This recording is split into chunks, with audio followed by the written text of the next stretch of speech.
In the quiet town of Eldermere, nestled between ancient forests and rolling hills, a young historian named Evelyn set out on a journey unlike any other.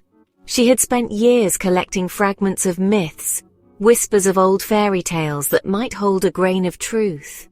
With a tattered journal in hand and a lantern to light her path, she ventured into the world to uncover the stories that had enchanted humanity for centuries.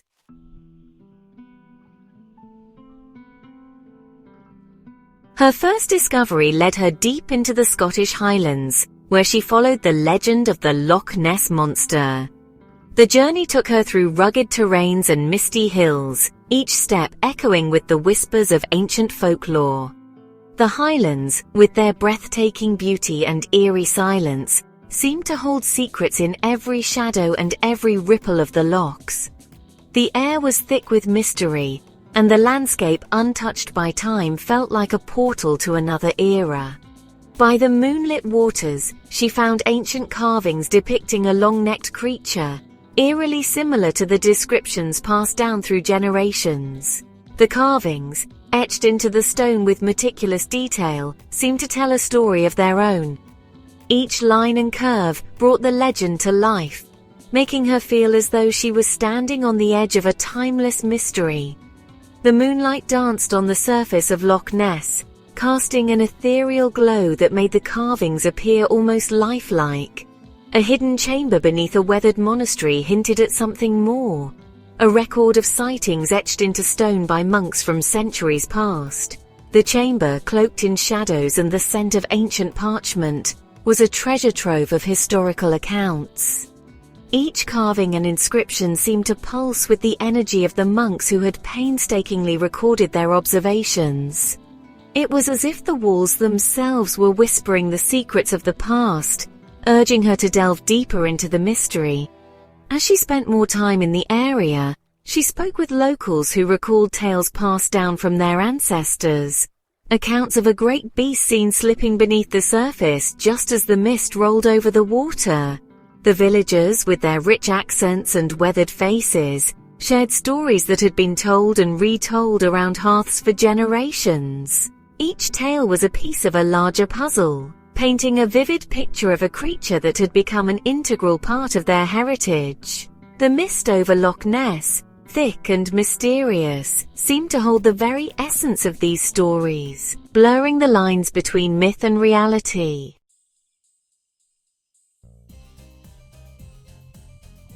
Next, Evelyn journeyed to the dense forests of Romania, seeking traces of the Pied Piper of Hamelin. She had heard whispers of an ancient legend that spoke of a mysterious figure who could enchant with his music. The dense, misty pathways and lush green woodlands seemed to hold secrets of their own, waiting to be uncovered. Locals told her of an old melody that sometimes drifted through the trees, carried by the wind. This haunting tune was said to be the same one played by the Pied Piper centuries ago, luring children away from their homes. The gentle wind through the forest trees seemed to whisper the notes of this ancient song, creating an eerie yet captivating atmosphere. Deep in an abandoned village, she unearthed wooden flutes carved with intricate symbols. These flutes, hidden among the old wooden structures and ancient ruins, seemed to tell a story of their own.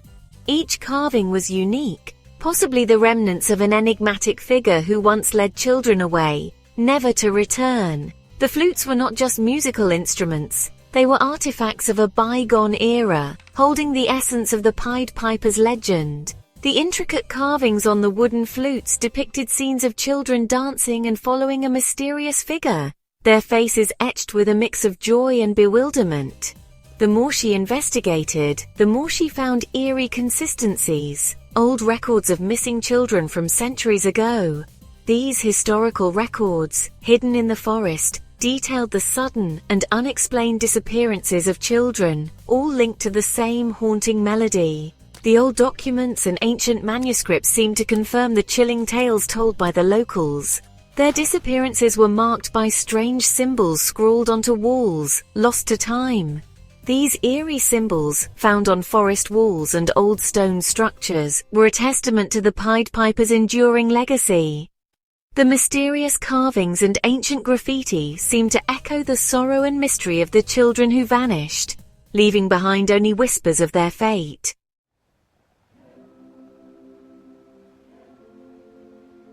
From there, she crossed the seas to Japan, where she climbed the misty slopes of Mount Fuji. There she heard murmurs of Princess Kaguya, a celestial maiden said to have come from the moon. In a hidden shrine, she discovered an ancient scroll describing a luminous being who descended from the night sky, her story predating written history. As she pieced together forgotten manuscripts, she found accounts of strange lights in the sky recorded long before modern technology, sparking the question, was the tale of Kaguya inspired by something beyond human understanding?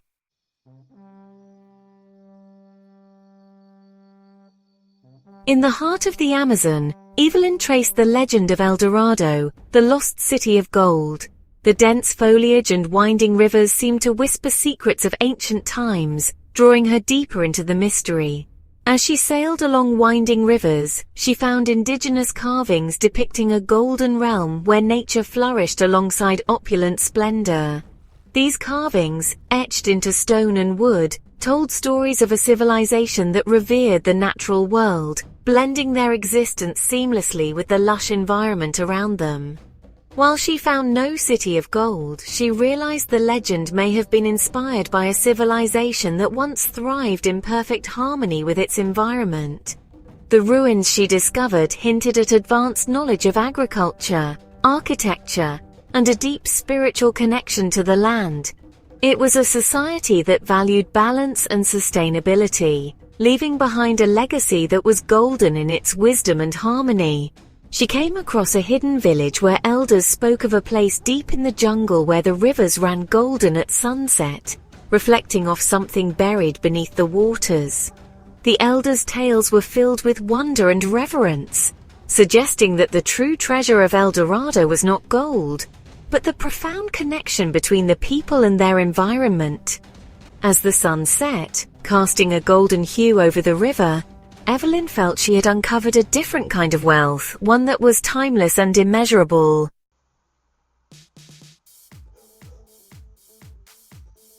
She then ventured to Denmark, following whispers of mermaids beneath the sea. Fishermen spoke of shimmering figures in the waters at dawn. Deep in the archives of an old maritime village, she found sketches and accounts of sea dwellers that bore uncanny resemblance to the mermaids of folklore. Among the oldest writings were warnings, sailors advising against following the siren calls, ships that had vanished with only echoes of song left behind.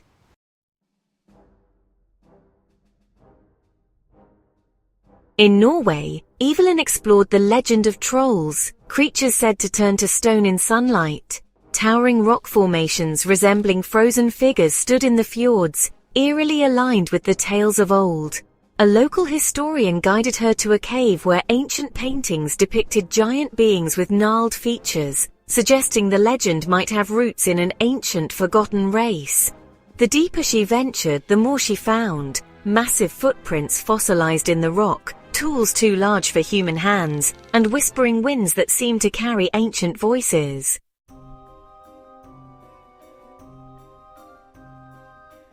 Her path then led to the sands of Egypt, where she studied the whispers of the Sphinx's hidden chamber.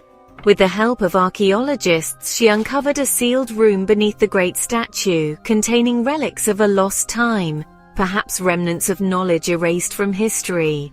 Hieroglyphs depicted a figure with an elongated skull, guiding the construction of a great monument under the watchful gaze of the stars.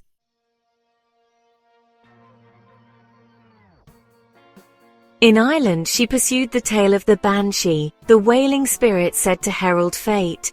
An old ivy-clad manor housed letters from centuries past, each recounting a ghostly song heard on the night before a great loss. Could these eerie encounters have inspired the legend? A careful search of forgotten family records revealed that each tale of the wailing spirit coincided with tragedies that befell generations of the same bloodline, suggesting an unseen force woven into the threads of fate.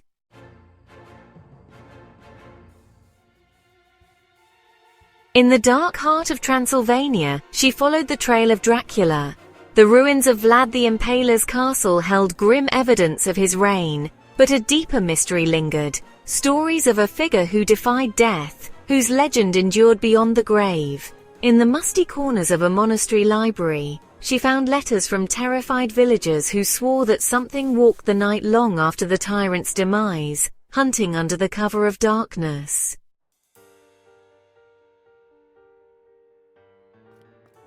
Her final journey took her to the snowy peaks of the Himalayas, where the Yeti roamed in hushed tales.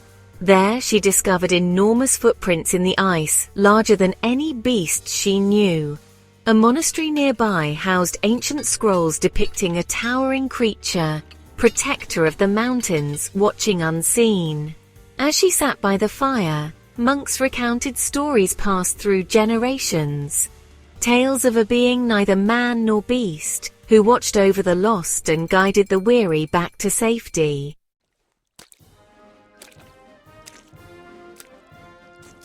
As Evelyn returned home, she realized that while proof remained elusive, the world was filled with wonders just beyond the veil of certainty.